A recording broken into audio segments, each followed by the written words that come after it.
Hello everyone, and welcome to another video of Confronting Chaos, a series of partner videos to Chaos fight footage to outline the enemies and explain why characters are boosted. In this video, I'll be going over the Sherlotta Lost Chapter Chaos fight, so let's get into it. This Chaos fight is two waves, with the first wave against two Night Behemoths and the second wave against two Spineclads. The Night Behemoths will start off with Mighty Roar, which buffs their bravery and grants them physical damage resistance. Honestly, not that much of a problem because their defenses aren't too high either way, especially with the buffs that recent supports provide. Their main dangerous move is Energy Flare, a group attack that deals split HP damage and can do pretty decent numbers. But besides that, they don't really have anything too surprising than what other behemoths have shown. The Spineclad is the unique boss for this fight. For the Chaos fight, they are tough to melee damage, weak to water damage, neutral to thunder damage, and absorb all the other elements. They don't have a recast gauge, but being of the dragon archetype, they will sometimes charge, either as their move for that turn or as a secondary action coming after Tail Crush.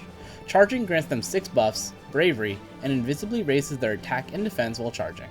There are 2 possible attacks that the Spineclad will do after charging, both group attacks. It'll use Sword Tail earlier in the fight, which hits all enemies and will grant it an instant turn if it breaks someone or hits someone who is broken, which will likely result in a death. Later in the fight, it'll use Spear Ray, a random target group attack that deals split damage. If you can't lower their offenses or silence their HP attacks in some way, you're likely going to take a lot of damage, as the Spineclads will often act one after the other once charging. Besides that, they can also inflict some debuffs and dispel one party member's non-frame buffs. With the enemies out of the way, let's analyze the boosted characters for this fight. Sherlotta gets EX Plus on this banner, but doesn't get a rework because her base kit was already just so solid.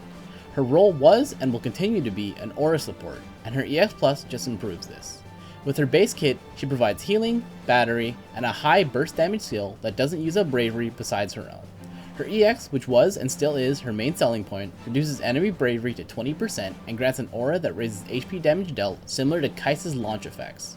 She can also apply a frame debuff that lowers initial bravery and has a sap effect. Her EX Plus is fairly simple, and for the most part improves her auras. Realization adds to her EX aura, which supplements the HP regen she originally had and adds brave regen. 1 ingot is a stat boost to her max brave and attack, which is acceptable but kind of weird choices for her. 2 ingots gives her starting buffs, meaning you don't need to waste a turn setting up and she immediately is providing regen and increased damage. 3 ingots improves her EX cast by adding some more battery as well as improving the aura effect, adding in party attack and party overflow increase. It also grants her an improved throw staff plus attack for 1 use after EX cast, which really just has 1 more hit and overflow compared to the normal version. Overall, while Sherlotta's EX Plus doesn't do a lot, it goes to show how much she already provides, so she didn't really need that much more power to provide for Chaos, as if she wasn't already being used in Chaos fights as is. Rydia gets a lot on this banner. EX Plus, a rework, and most importantly, an update to her EX animation that properly includes the Mist Dragon. With her rework, she gets splash damage on her skill 1 and longer buff duration, and her skill 2 gains water imperil. Her EX at base is a group attack that deals total damage to all enemies, as well as ignoring defense and also inflicting water imperil. She also gains a unique buff that serves as a max brave and attack aura for the party. Her EX Plus doesn't do a lot of flashy things, but it helps out her rotation and her party utility. Realization improves the EX cast potency and adds base overflow, which with all total damage group attacks is useful, as well as another recast speed upgrade. 1 ingot raises her attack and max bravery, which is helpful because it means she has more headroom to gain bravery before leaking with her group attacks. 2 ingots grant starting buffs and starting recast gauge, as well as improving her EX unique buff with a water enchant and also extends any buffs or debuffs she applies.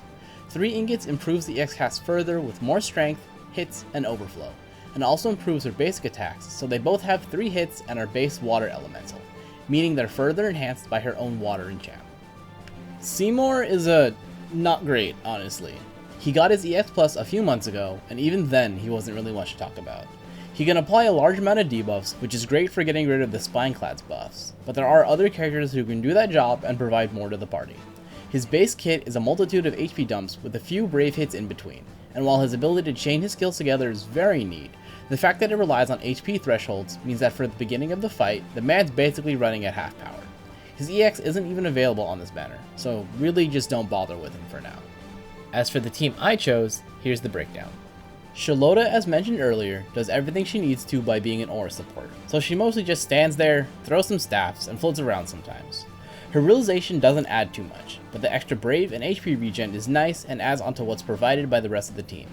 Since Garnet has trouble hitting HP cap against high defense enemies, and Aphmau gets a bunch of free turns from her EX, her damage increase aura is utilized decently well here. Garnet serves to enable half of Aphmau's kit and adds regen, battery, and healing to the party. Her ability to abuse and create weaknesses helps greatly when the Spineclads charge up, as their defenses get rather high while they're charging. Her free EX casts help keep turns low, which was fairly helpful since the turn limit for this fight is 90 turns. She also adds regen and initial bravery to the whole party, which just adds to the regen stacking going on between all of these supports. Aphmau provides strong frame buffs for basically everything. Max bravery, attack, speed, defense, debuff immunity, regen. Since her EX comes up so fast and it gives her a bunch of reactions, she's able to capitalize on Sherlotta's boosted damage aura since it greatly helps anyone with high HP dump efficiency compared to turns taken. She has strong burst healing that's more on demand than Garnet's and adds to all the regen in the party, and her buff counts work pretty well with what the rest of the team was working with. With that, this chaos fight should be covered. If you want to see my footage of this fight, I'll link it in the corner and in the description below. If you liked what you saw and want to see future fights, subscribe so they show up as they're made. If you have any suggestions or thoughts, drop them in the comments below. Thanks for watching, and I hope to see you in the next one.